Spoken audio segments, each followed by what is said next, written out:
आदाब, नमस्कार दोस्तों, हिंदूस में आपका स्वागत है। मैं हूं इकराम।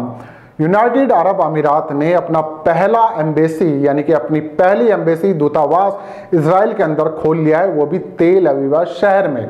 दूसरी खबर यह है कि रजब तैयब अर्दोगान जो तुर्की के राष्ट्रपति हैं, उन्होंने भी राष्ट्रपति इजराइल के जो नए राष्ट्रपति बने इजराइल के, उनको फ़ोन किया कि हम भी अच्छा बेहतर भविष्य और बिजनेस आपके साथ करना चाहते हैं ताकि हमारा आने वाला समय अच्छा गुजरे। तो दो बड़ी खबरें हैं, दोनों पर बात करेंगे, लेकिन उस पर जाने से पहले मेरी आपसे अपील है कि वीडियो अगर फेसबुक पर देख रहे हैं तो फेसबुक पेज को फॉलो कर सकते हैं, यूट्यूब पर देख रहे हैं तो चैनल को सब्सक्राइब कर सकते हैं। अब चलते हैं इस खबर की तरफ। तो खबर यह है दोस्तों कि यूएई ने कल अपने पहले एम्बेसी का उद्घाटन किया तेल अवीव के अंदर, जहां पर इजराइल के नए राष्ट्रपति इसाक हर्जोग भी मौजूद रहे और यूएई के जो वहां पे एम्बेसडर बनाए गए हैं, जिनका नाम बताया जा रहा है अल खाजा, वो दोनों मौजूद रहे। उन्होंने कहा कि आने वाला भविष्य और जो व्यापार है उसका सीधा सीधा असर पड़ेगा इस डील पर और हम अच्छा बिजनेस कर सकते हैं, एक अच्छा समय बना सकते हैं, अच्छा भविष्य बना सकते हैं। इजराइल की तारीफों के पुल बांध दिए दोनों तरफ से। इजराइल के नए राष्ट्रपति ने भी, जिनका नाम इसाक हर्जोग बताया जा रहा है, उन्होंने यूएई की तारीफ के पुल बांधे और यूएई ने इजराइल की तारीफ के पुल बांधे।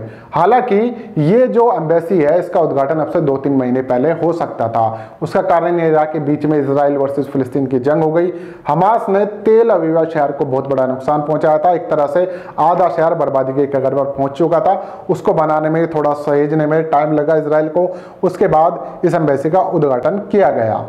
नहीं तो ये घोषणा तो जनवरी 2021 में हो गई थी, जहां पर यूएई ने घोषणा की थी कि हम लोग अपना पहले एम्बेसी इजराइल के अंदर खोलने जा रहे हैं। ऐसे करने वाले वो तीसरा इस्लामिक देश है। इससे पहले बहरीन, सूडान और मोरक्को ने भी शायद अपनी एम्बेसी इजराइल के अंदर खोली है और अब यहाँ से सीधी उड़ानें यूएई की तरफ जा सकती हैं और जो इजराइल के नागरिक हैं वो सीधे सीधे यूएई पहुँच सकते हैं। वैसे पिछले दिनों बहुत सारी ऐसी खबरें आई थी जिसमें बताया था मैंने आपको कि यूएई के बड़े स्मगलर, ठग, बिजनेसमैन जो भी कहिए, वहाँ के अब उनका अड्डा बन चुका है अबू धाबी और दुबई, और यूएई उनका नया एक तरह से प्लेटफॉर्म है जहां पर वो अपना बिजनेस पूरे मिडिल ईस्ट में फैला सकते हैं।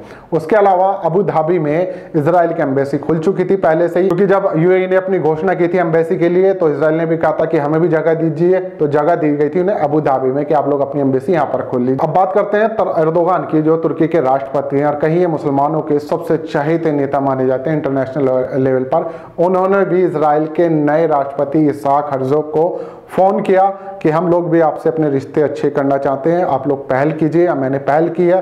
तो अब ये आने वाले दिनों में देखने को पता चलेगा कि इजराइल और तुर्की के बीच कौन सी नई डीलें होती हैं, क्योंकि सब कुछ तो धंधा है, सब कुछ व्यापार है, पैसा है, तो सब पूछते हैं भाई कैसा है। तो यहाँ पर पैसे का बोलबाला और बिजनेस का बोलबाला शुरू हो चुका है और जो भावनाएं थी, जो मुस्लिमों की भावनाएं थी, जो फिलिस्तीन के लोगों की भावनाएं थी, उनको साइड कर दिया गया और एक बार फिर से व्यापार शुरू हो चुका है इजराइल के साथ में। अब देखते हैं कि इसकी तरफ से फिलिस्तीन की क्या प्रतिक्रिया आती है, या हमास क्या कहता है, या ईरान क्या कहता है, क्योंकि ईरान और इजराइल के रिश्ते कभी अच्छे हुए नहीं, दोनों के बीच में आपस में टकरार चलता रहता है। जबकि इसके उल्टा सऊदी अरब से इजराइल के अच्छे रिश्ते हो चुके हैं। यूएई तो गढ़ बन चुका है एक तरह से इजराइलियों का, इजराइलियों ने वहां पर पूरी तरह से अपना अड्डा बना लिया है। अर्दोगान साहब पहल कर चुके हैं कि हम लोग भी आपसे रिश्ते अच्छे चाहते हैं। बच्चे जो और देश हैं वो भी धीरे धीरे शायद हो सकता है कि इजराइल के पीछे आ जाए, और कहा जाता है कि इजराइल टेक्निक के मामले में बहुत आगे, इसलिए वो अपनी तकनीक जो है वो साझा करना चाहते हैं, इस वजह से इजराइल के साथ जा रहे हैं।